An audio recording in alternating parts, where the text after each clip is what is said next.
Okay, we got Mark Kinzer to talk about fourth suit forcing today. So go ahead, Mark, take it away. Yeah, so this is a really short lesson. Fourth suit forcing is, it's by the responder when he wants to force to game on his second bid. It's a totally artificial bid. So next slide, please. Just Van scroll is a little down. slow on the switch here. It's PDFs. It's PDF rather than slides. So this is an example hand you might hold when partner opens a diamond and you have an obvious one spade response, and partner now inconveniently responds 2 clubs, and you say, what the heck do I do now? I can't bid no trump. I don't have a heart stopper. I don't want to really jump in spades because I've only got 5 of them. And is that forcing or is that invitational? So fourth suit forcing is a way to remedy that. It's a way to differentiate between forcing bids and invitational bids or invitational hands. It's used when you if no interference, right?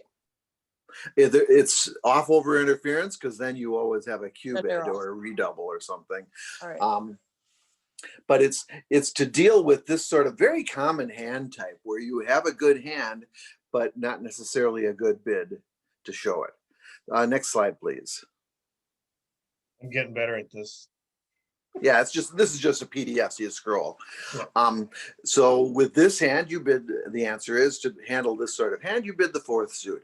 It's an artificial bid. It's game forcing, 100% game forcing. It doesn't say anything about your hand yet.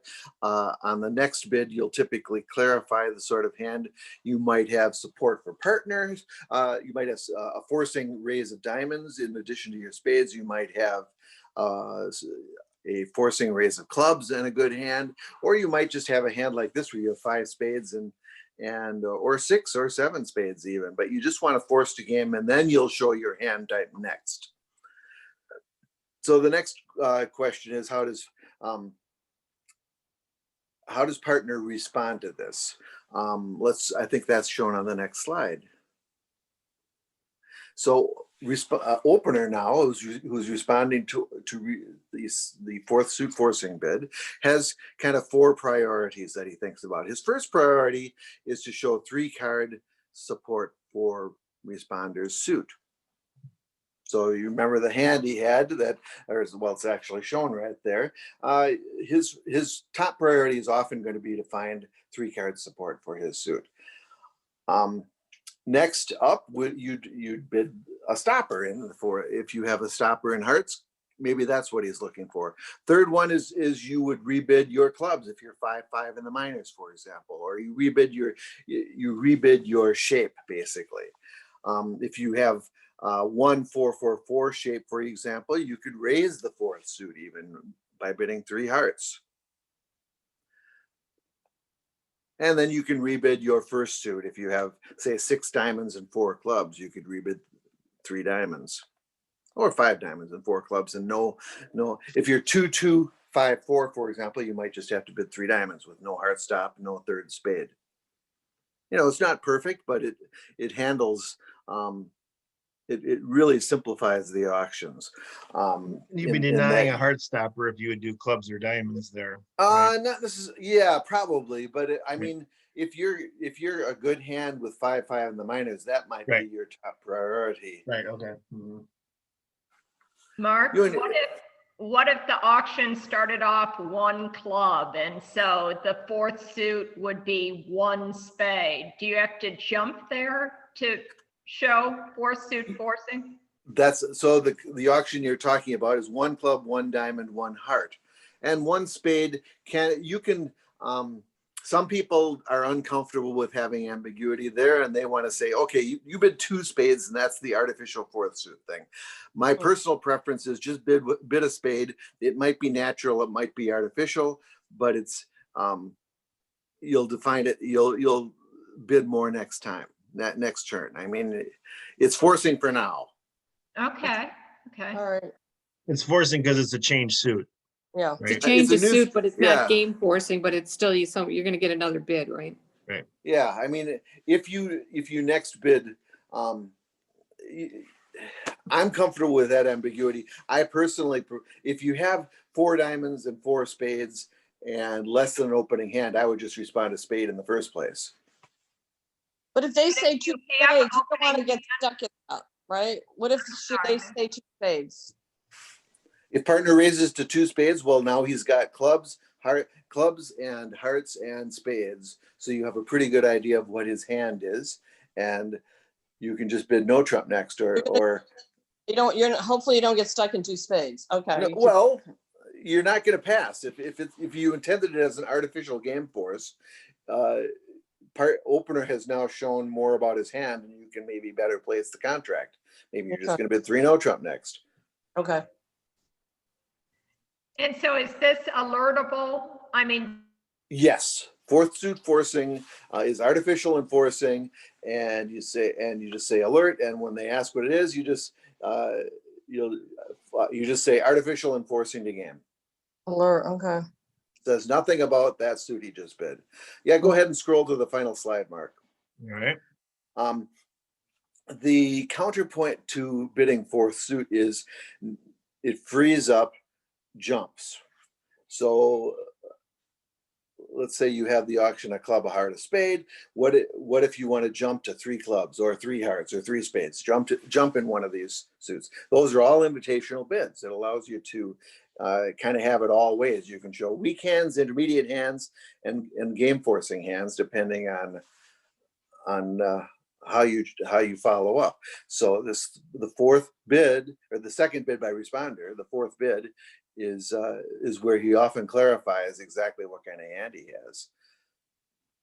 Invitational with clubs, and these 3 examples are just ways you would bid different types of hands.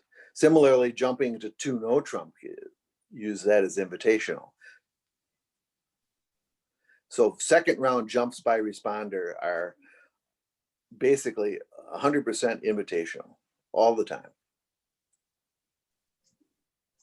And the 4th suit is the forcing bid. And the 4th suit is the way he bids the forcing hand. And really any bid of suit that's been bid already can be passed as well. Agreed?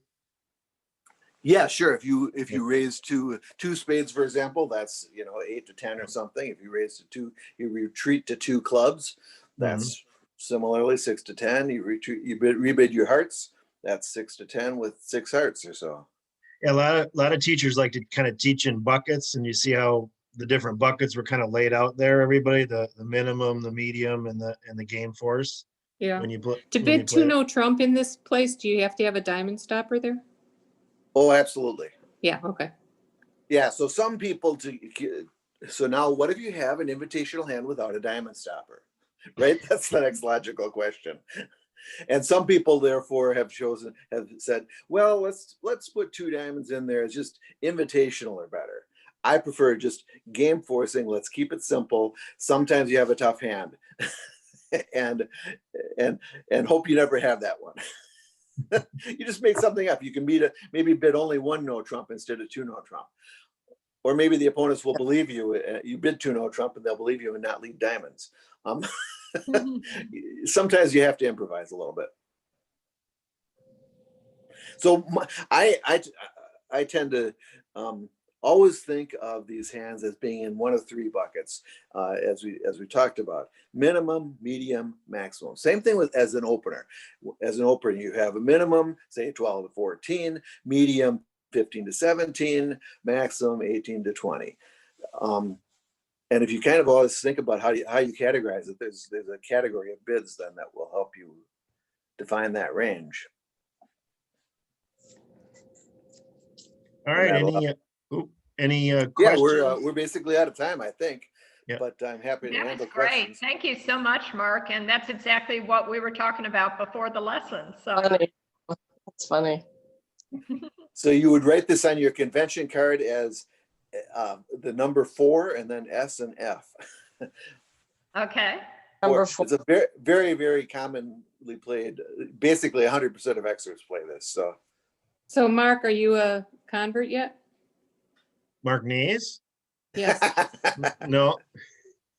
I've just always, I'm open to it, but my regular partners don't play it. Yeah. Speaking of, anybody else play this? that's on the call? We just started, yeah. No. Okay. So This'll it's artificial, right? And it's game forcing. It's a way to set the stage. Like in in these sequences, we didn't have a 2/1 option to set the stage for game forcing, right?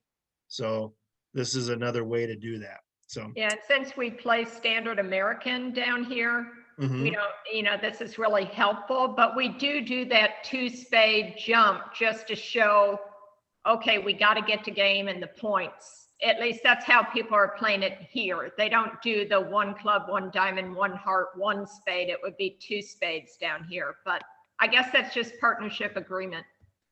Yeah, my partners and I play that if you Okay, bid I a tried to diamond, you invite you, denied a but you major didn't suit. accept. Period. I will try again. Okay. Period. All right. Okay, guys, we'll Thank wrap you it up so and much, Mark. Thanks. all Thank right, you. All we'll right, wrap you're it up very and welcome. thanks everybody. Thanks. Bye now.